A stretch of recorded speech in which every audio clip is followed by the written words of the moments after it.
I'm Anita Kapoor, magazine editor, swinging single, reliable friend, and a beauty junkie.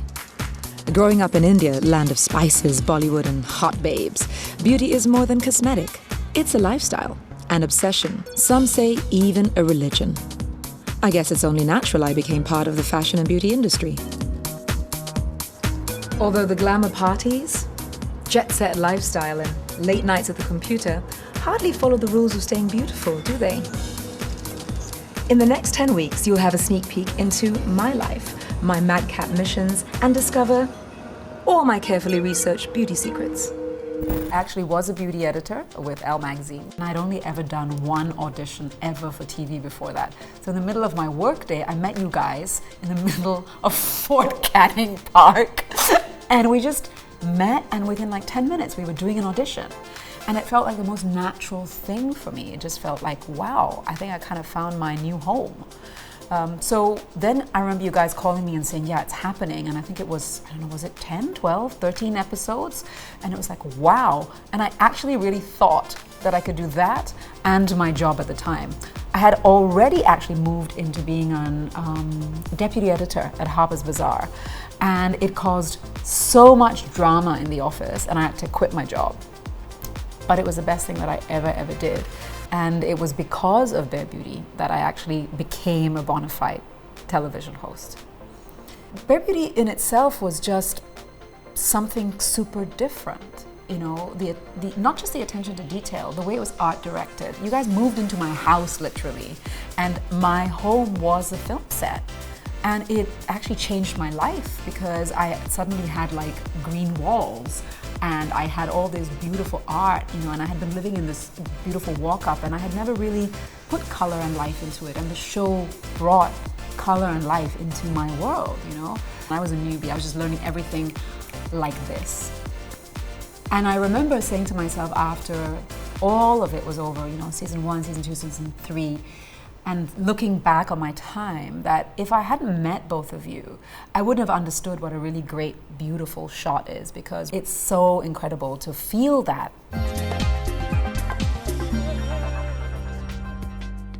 You maybe not knowing that you were mentors, but you were mentors for me. And all the work that I ever did after that, I would get so freaking irritated if the attention to detail was not there. You know, I'm like, oh, I think I mean, I have to shut up because it's not my shot, right? In my mind, it's like, I wish Russell was here, because it would just be so much more beautiful. And Bare Beauty always had that attention, everybody in the frame. So Bare Beauty season 1 was a revelation in itself. What we did with that was take really ancient beauty secrets that came from Jammu, that came from Ayurveda, you know, that came from Asia. And all of these things, grandmother's tales, little special things that we had all kind of grown up with. And then it was made into this beautiful series, and in every single episode. I did a lot of typing, because we always had me typing a blog, and we actually had a real blog, I don't even know if it's still there, about what my thoughts were, my ideas were, and we built each episode around it. And then I would go out and I would go shopping, or I would go someplace to find somebody who would be able to tell me a little bit more of it. And then the best part was always coming home. And coming home and then building these recipes, you know? And they thought I was some like Nigella of the natural world. And I would get stopped at like traffic lights to say, do you have the recipe for that thing? I'm like, wow, the impact that it had. I think it made a lot of people feel that their cultures were being seen. It was not just being seen, but there was so much care taken to make it all look so beautiful as well. Again, attention to detail, right? Make sure everything works and make sure it's okay to put on your skin. And we did so many things that were so loving and kind in that sense, because we had facial stuff, we had body stuff, we had drinks, we had all of these beautiful things that I was making.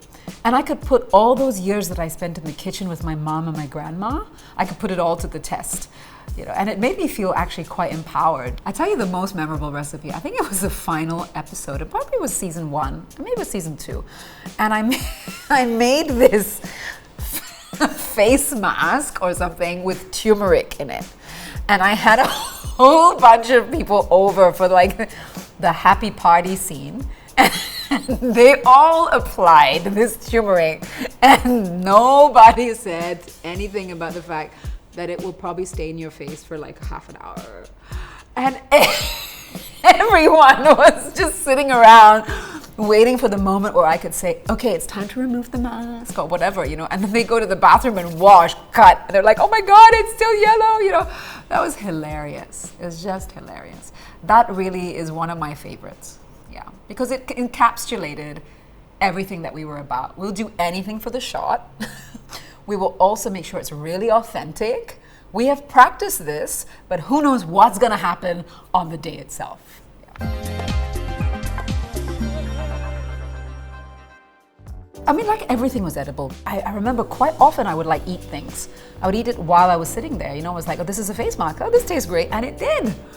And that was great because, you know, it isn't a commercial product. It's a homemade product. And I remember a lot of people saying that, you know, I may not make it, but I love watching it. And I love knowing that it's there and that you guys are doing something about it. You guys were able to see the beauty in so many simple things. You know, the way the sunlight was filtering through got put into the edit, you know. You'd make me walk in certain ways, in certain angles, and hold certain things. I learned so much, and I think not just me, but the viewer was being treated to something super different. And I felt that all of that was coming through, right? Filmmaking, photography, there was so much layers and textures to it, which is probably what also made it like a bit of a, you know, like a volcano going off in your head, because all these neurons were receiving new information, you know, and I could see that this was also a really like a master class in learning about the finer art of filmmaking.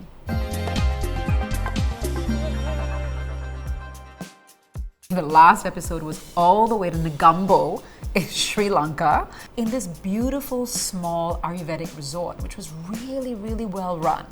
And they had all these treatments that today everyone's like made into their businesses, you know, all this kind of therapies and all of that, but these guys were doing it from way back, right? This is 15 years ago. My favorite on-screen memory of Sri Lanka was when we decided to sit me in a garden at dusk to listen to this man who's a sitar player, and he does like body therapy with sitars. The other was, trying to find cashew nuts and going to find cashew nuts. And there's two things to that. Number one, wow, cashew nut harvesting is a back-breaking job, and then peeling is a back-breaking, but we could never quite find the right cashew nut person, and we were in this tuk-tuk just keeping on going and going.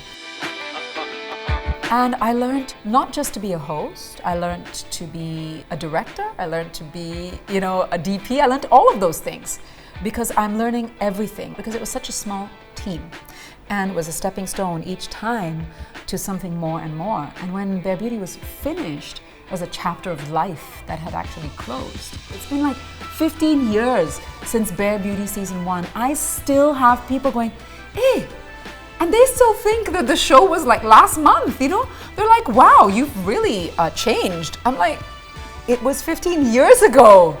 You know, I was like a whole different person, and I became a whole different person as a result of it.